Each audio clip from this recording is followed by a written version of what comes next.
Iphini likakhomishana wamaphoyisa elisamisiwe Shadrack Sibiya lisola uKhomishana wamaphoyisa KwaZulu-Natal Lieutenant General Nhlanhla Mkhwanazi ngokuziwolela abalandeli Ezinkundleni Zokuxhumana ukuze lona livele njengomuntu omubi.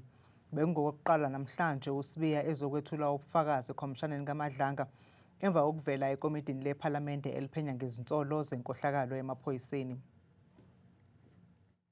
We've got now this person who's got social media following, a lot of them.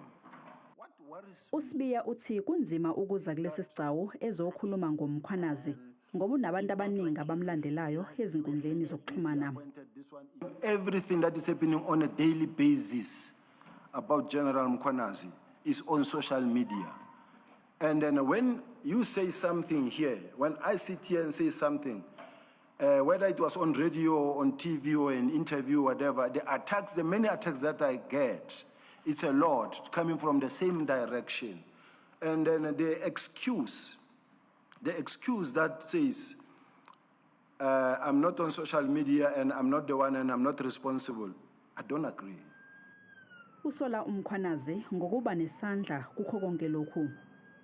Does General Mkhwanazi have his own accounts, social media accounts, or does he have a presence on social media through posts by other people? Commissioner, because if it's the latter, you cannot expect him to have control over that. Commissioner, I must say, directly or indirectly, there's no way he's not involved. Uthi bonke laba bantu abamninda ngezinsolo abanazo iziqu zokuba abaphenyi. All the people that are accusing me, all of them, and that are investigating me, they don't have investigation course. All of them. Anybody who's been here to talk about me, they don't have this course. They've never been trained as detectives, and they are not detectives. Isiccawu siyaqhubeka.